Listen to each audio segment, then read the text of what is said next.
Hello students, कैसे हैं आप सभी लोग। मैं हूं Pooja Singh and welcome back to my channel accounting master class. And इस समय हम पढ़ रहे हैं subject security analysis and portfolio management.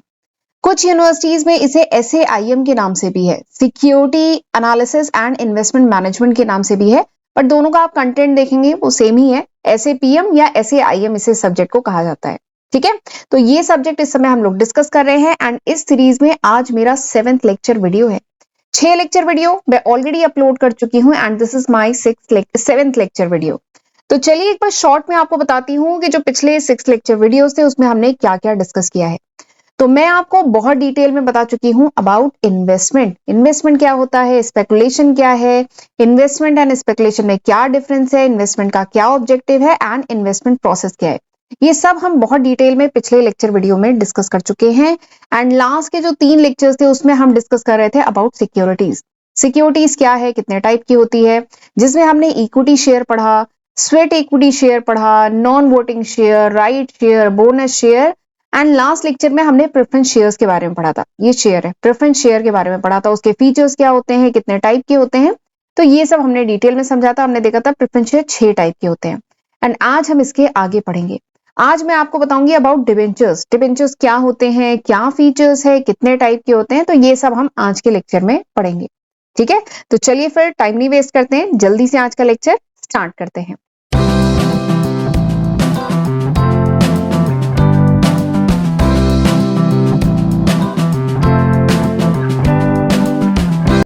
Debentures, debentures क्या होता है?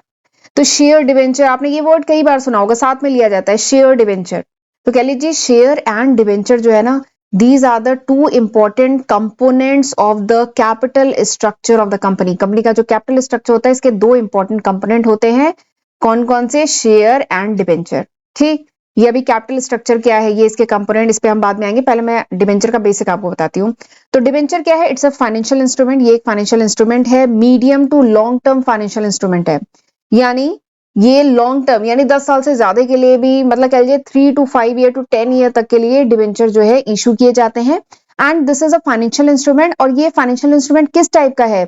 ये डेब्ट इंस्ट्रूमेंट है। ये कौन सा इंस्ट्रूमेंट है? डेट इंस्ट्रूमेंट है। इसका मतलब क्या है कि कंपनीज जो है फाइनेंशियल इस डिबेंचर के थ्रू मनी बोरो कर सकती हैं, मार्केट से, पब्लिक से मनी बोरो कर सकती हैं, और उस पे कंपनी हैज टू पे a fix rate of interest. जिसपे कंपनी को क्या पे करना होता है? Fix rate of interest.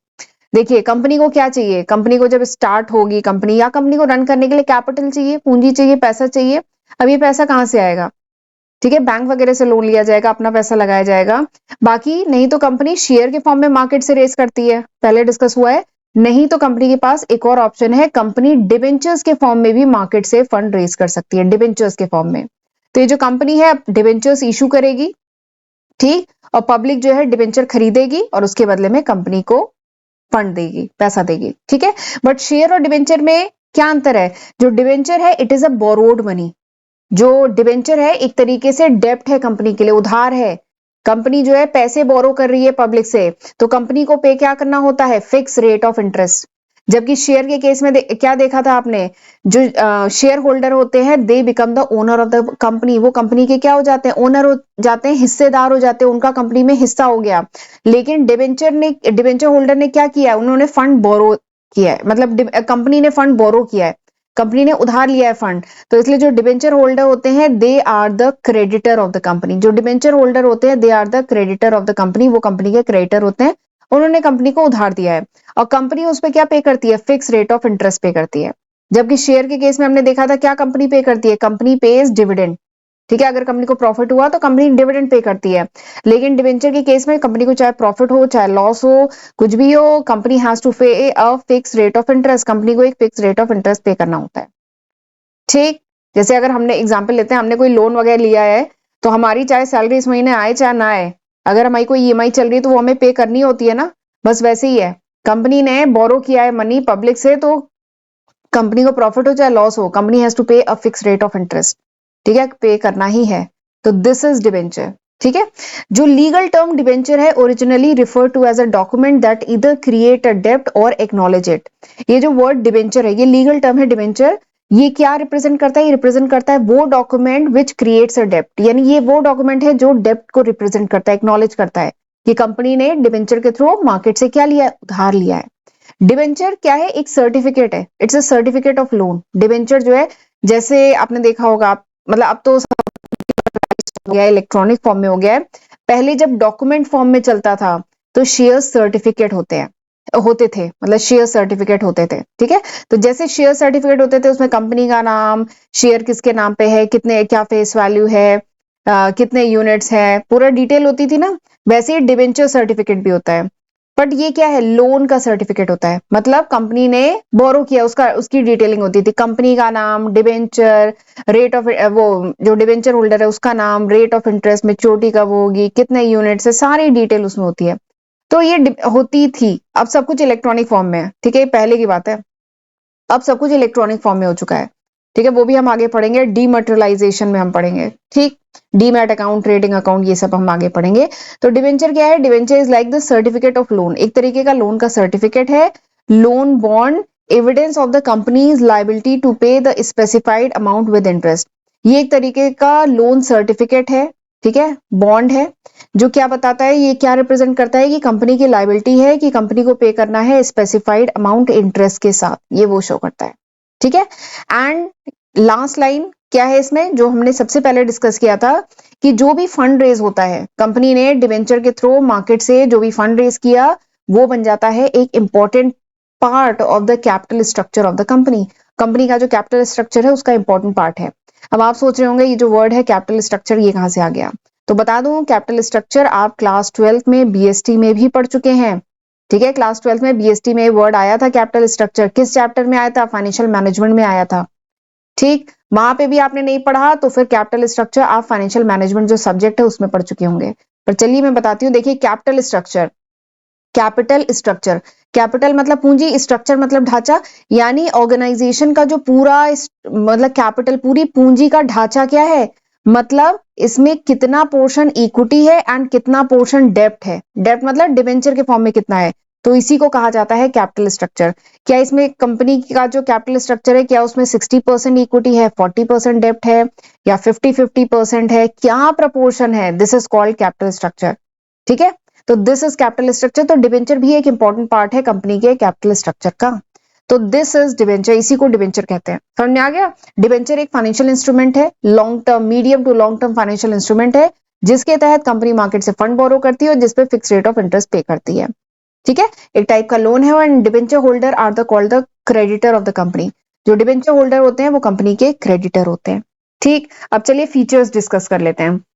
तो ये 3 इंपॉर्टेंट फीचर है डिवेंचर के। सबसे पहला फीचर क्या है कि डिवेंचर का फॉर्म कैसा होता है? तो it is a form of certificate of indebtedness by the company. ये एक तरीके का सर्टिफिकेट। डिवेंचर का फॉर्म कैसा होता है? तो अब तो सब कुछ इलेक्ट्रॉनिक फॉर्म में है, लेकिन ये एक, मतलब कह लीजिए, एक सर्टिफिकेट ऑफ इंडेप्टनेस होती है बाय द कंपनी। एक कंपनी सर्टिफाई करती है, ठीक है, डिवेंचर में कंपनी सर्टिफाई करती है कि कंपनी ने उधार लिया है, ठीक है। एंड एक पर्टिकुलर तारीख को, 3 साल बाद, 5 साल बाद, 10 साल बाद, एक पर्टिकुलर तारीख को क्या होगा? रिडम्पशन होगा। रिडम्पशन मतलब पेइंग बैक द मनी। इस पैसे को जो कंपनी ने लिया है वो वापस करेगी, और तब तक कंपनी क्या पे करती रहेगी? एक फिक्स, मेरी राइटिंग बहुत खराब है, तब तक कंपनी क्या पे करती रहेगी? एक फिक्स रेट ऑफ इंटरेस्ट पे करती रहेगी, ठीक है। तो बात करें कि डिवेंचर का फॉर्म क्या है, तो डिवेंचर एक टाइप का फॉर्म ऑफ सर्टिफिकेट है, इंडेप्टनेस बाय द कंपनी, ठीक है। एंड जिसपे सब कुछ स्पेसिफाइड होता है, रेट ऑफ इंटरेस्ट क्या होगा, डेट ऑफ रिडम्पशन क्या होगा, ये सब कुछ होता है। तो ये पहला फीचर हो गया। दूसरा फीचर क्या है? इंटरेस्ट। दूसरा फीचर क्या है? इंटरेस्ट। इसका मतलब क्या है कि रेट ऑफ इंटरेस्ट जो होता है, जो डिवेंचर होता है, उस पर rate of interest is fix at the time of issue. यानी जब कोई डिवेंचर इशू होता है उसी समय फिक्स हो जाता है कि उस पर रेट ऑफ इंटरेस्ट क्या होगा, ठीक है। तो वही है interest, fix at the time of issue. वो जो रेट ऑफ इंटरेस्ट होता है वो उसी समय फिक्स हो जाता है जब डिवेंचर को इशू किया जाता है, ठीक। और ये जो रेट ऑफ इंटरेस्ट है इसको क्या कहा जाता है? इसको कूपन रेट भी कहा जाता है। कूपन रेट या contractual rate, coupon rate, COUPON, coupon rate, इसको कूपन रेट भी कहते हैं या कॉन्ट्रैक्चुअल रेट भी कहते हैं। जो फिक्स रेट ऑफ इंटरेस्ट होता है ना, that is called coupon rate या कॉन्ट्रैक्चुअल रेट भी कहते हैं। और ये जो इंटरेस्ट होती है कंपनी मंथली भी पे कर सकती है, एनुअली भी पे कर सकती है, क्वार्टरली भी पे कर सकती है, ठीक है। और एक चीज और है, कंपनी पे लीगल बाइंडिंग होती है कि कंपनी को इंटरेस्ट पे करना ही है। जैसे मैंने पिछले स्लाइड में बताया था, जैसे ईएमआई है पे करना ही है, सैलरी आए चाहे ना आए, वैसे ही कंपनी को इंटरेस्ट पे करना ही है। उधार लिया है ना तो इंटरेस्ट तो पे करना ही है। ऐसा नहीं होगा कि कंपनी को प्रॉफिट हुआ तो इंटरेस्ट देगी, नहीं प्रॉफिट हुआ नहीं देगी। इंटरेस्ट कंपनी को पे करना है, लीगल बाइंडिंग है, ठीक। तीसरा जो फीचर है that is related with redemption. Redemption मतलब क्या होता है? पेइंग बैक द मनी, यानी पैसा वापस कब करेगी कंपनी? कंपनी जब स्टार्ट हो रही थी या कंपनी कुछ एक्सपेंशन कर रही थी तब कंपनी ने डिवेंचर इशू किया, ठीक, लोगों से पैसा लिया, अब कंपनी वापस कब करेगी? ठीक है, तो वही है रिडम्पशन। तो रिडम्पशन से रिलेटेड फीचर क्या है कि जब कंपनी ये जो डिबेंचर इशू करती है उसी समय उस डिबेंचर सर्टिफिकेट पे स्पेसिफाई होता है कि when this debenture will be redeem, यानी ये डिबेंचर कब रिडीम होंगे, इनकी मेच्योरिटी डेट क्या होगी, ठीक है। मेच्योरिटी मतलब टाइम क्या होगा, मेच्योरिटी टाइम क्या होगा, यानी कब ये डिबेंचर मेच्योर होंगे, कब इनका पैसा वापस मिलेगा, ठीक है। तो ये 3 इंपॉर्टेंट फीचर हैं डिबेंचर के, ठीक। आगे बढ़ते हैं, अब हम पढ़ते हैं टाइप ऑफ डिबेंचर। डिबेंचर कितने टाइप के होते हैं? तो डिबेंचर कई टाइप के हैं, यहां हम देखेंगे 5-6 टाइप के डिबेंचर हम यहाँ पर डिस्कस करेंगे। सबसे पहला जो टाइप का डिबेंचर होता है दैट इज सिक्योर्ड और अनसिक्योर्ड डिबेंचर। पहला क्या है? सिक्योर्ड या अनसिक्योर्ड डिबेंचर। देखिए सिक्योर मतलब क्या होता है? सुरक्षित, सिक्योर है, सिक्योर वर्ड जो है क्या मतलब होता है? सिक्योर मतलब सुरक्षित, ठीक है। तो सिक्योर डिबेंचर इसी वर्ड से बना हुआ है। तो सिक्योर डिबेंचर मतलब वो डिबेंचर जो सिक्योर है, सुरक्षित है, यानी डिबेंचर होल्डर का पैसा कहीं जाएगा नहीं, सेफ है, सिक्योर है। और किसके अगेंस्ट सिक्योर है? Against the companies specific asset, यानी कंपनी के कुछ स्पेसिफिक एसेट यानी संपत्ति के अगेंस्ट जो है ये डिबेंचर का पैसा सिक्योर है। इसका मतलब क्या है कि सपोज करिए कंपनी ने मार्केट से फंड रेज किया डिबेंचर के फॉर्म में, कंपनी ने मार्केट से पैसा उठाया, ठीक।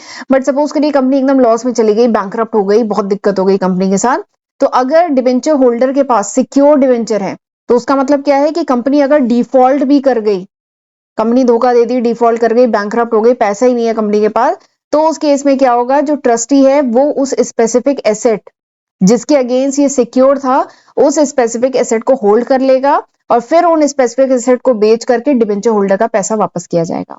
तो वही होते हैं सिक्योर्ड डिबेंचर्स। अनसिक्योर्ड डिबेंचर, अगला क्या है? Unsecured debenture. अनसिक्योर्ड नाम से ही समझ में आ रहा है जो सुरक्षित नहीं है, अनसिक्योर्ड। सिक्योर्ड मतलब सुरक्षित, अनसिक्योर्ड यानी जो सुरक्षित नहीं है, यानी वो debentures which are not protected by any securities, यानी वो डिबेंचर जो सिक्योर नहीं है अगेंस्ट एनी सिक्योरिटीज, ठीक है, वो क्या है? Unsecured debenture. तो उन्हें अनसिक्योर्ड डिबेंचर कहते हैं या उन्हें नेकेड डिबेंचर भी कहते हैं, ठीक है। तो ये हो गया अनसिक्योर्ड डिबेंचर। अगर अनसिक्योर्ड डिबेंचर के केस में जो डिबेंचर होल्डर है, अगर कंपनी बैंकरप्ट हो जाए, भाग जाए या कुछ भी हो जाए ना, तो उस केस में डिबेंचर होल्डर का पैसा नहीं मिल पाएगा। लेकिन सिक्योर डिबेंचर है तो उस केस में कंपनी का जो एसेट है उसको होल्ड कर लिया जाता है, एसेट को बेच करके डिबेंचर होल्डर का पैसा वापस किया जाता है। तो ये हो गया सिक्योर्ड एंड अनसिक्योर्ड। अगला क्या है? अगला है फुल्ली कन्वर्टेबल डिबेंचर। नाम से ही समझ में आ रहा है, फुल्ली कन्वर्टेबल यानी पूरी तरीके से कन्वर्ट हो जाएगा, यानी ये वो टाइप के डिबेंचर हैं जो एक पर्टिकुलर ड्यूरेशन के बाद, ठीक है, एक पर्टिकुलर ड्यूरेशन शायद 2 साल या 3 साल या 5 साल, एक पर्टिकुलर ड्यूरेशन के बाद जो इक्विटी शेयर में कन्वर्ट हो जाते हैं डिबेंचर, उन्हें कहा जाता है फुल्ली कन्वर्टेबल डिबेंचर, ठीक, समझ में आया? फुल्ली कन्वर्टेबल डिबेंचर यानी वो डिबेंचर जो एक ड्यूरेशन के बाद कन्वर्ट हो जाए, ठीक है, इक्विटी शेयर में कन्वर्ट हो जाए तो उन्हें कहा जाता है fully convertible debenture. And this conversion is carried on, और ये जो कन्वर्जन होता है ये सेबी की गाइडलाइन के तहत ही ये कन्वर्जन किया जाता है, ठीक है। और एक बात बता दूं, ये जो फुल्ली कन्वर्टेबल डिबेंचर होते हैं इनका जो इंटरेस्ट रेट होता है ना, ये जो इंटरेस्ट रेट होता है फुल्ली कन्वर्टेबल डिबेंचर में, इंटरेस्ट रेट ये लो होता है, इंटरेस्ट रेट लो होता है। क्यों लो होता है? क्योंकि इसमें बहुत अच्छा फीचर दिया गया है, ये बहुत अच्छा फीचर है ना फुल्ली कन्वर्टेबल डिबेंचर का, क्योंकि यहाँ पे एक समय के बाद ये इक्विटी शेयर में कन्वर्ट हो जाएंगे तो हर कोई लेना चाहेगा इसे, तो फिर इसका जो रेट ऑफ इंटरेस्ट है वो लो रखा जाता है as compare to other debentures, ठीक। ये हो गया फुल्ली कन्वर्टेबल। अगला क्या है? Partially convertible debenture. मैंने यहाँ कुछ लिखा ही नहीं है क्योंकि लिखने की जरूरत ही नहीं है, नाम से ही सब कुछ समझ में आ रहा है। पार्शियली कन्वर्टेबल डिबेंचर यानी ये जो डिबेंचर होते हैं इसमें 2 पार्ट होते हैं, ठीक है, इस डिबेंचर में 2 पार्ट होते हैं, एक होता है कन्वर्टेबल, एक होता है नॉन कन्वर्टेबल। तो ये वो डिवेंचर है जो एक पर्टिकुलर ड्यूरेशन के बाद इक्विटी शेयर में एक पार्ट कन्वर्ट हो जाता है और एक पार्ट नहीं कन्वर्ट होता है। मतलब ये डिवेंचर पार्शली कन्वर्ट होता है इक्विटी शेयर में, ये कन्वर्ट हो जाएगा, ये कन्वर्ट नहीं होगा, तो this is partially convertible debenture. Next क्या है, non convertible debenture. Non convertible यानी वो डिवेंचर जो कन्वर्ट नहीं होगा, ठीक है। नॉन कन्वर्टेबल डिवेंचर यानी इसमें कोई ऑप्शन ही नहीं होता है, होल्डर को नहीं दिया जाता है कोई ऑप्शन कि वो इक्विटी शेयर में कन्वर्ट हो, ठीक है। That is non convertible debenture. और ये रिडीम कब होगा, जब इसकी मेच्योरिटी आएगी वो तभी रिडीम होगा। तो this is non convertible debenture. तो ये थे डिफरेंट टाइप के डिवेंचर, ठीक है। और इसी के साथ हमारा ये जो पूरा चैप्टर था ना, जिसमें हमने ये सारे टॉपिक डिस्कस किए, ये चैप्टर हमारा यहीं पे खत्म होता है। अब अगले लेक्चर में हम डिस्कस करेंगे इन्वेस्टमेंट के बारे में, कि हमारे पास कितने टाइप के डिफरेंट टाइप के इन्वेस्टमेंट है, उन्हीं के बारे में अब हम डिटेल में पढ़ेंगे अगले लेक्चर वीडियो में, ठीक है। तब तक मैंने जहां तक पढ़ाया है वो पढ़ के रखिएगा, ठीक है। एंड प्लीज मेरा चैनल जरूर सब्सक्राइब कर लीजिएगा, और एक बार ये जो स्लाइड है इसको देख लीजिएगा। ये वो लिस्ट ऑफ सब्जेक्ट है जो मैं आज की तारीख तक अपलोड कर चुकी हूँ, और मेरा फर्स्ट एंड सेकंड चैनल दोनों जरूर सब्सक्राइब कर लीजिए। एंड प्लीज वीडियो को लाइक जरूर किया करिए, इससे हमें बहुत मोटिवेशन मिलता है, ठीक है। एंड नोट्स चाहिए, then you can download my application from Google play store, right. तो चलिए मिलते हैं अगले लेक्चर वीडियो में, तब तक अपना ध्यान रखिएगा। God bless you.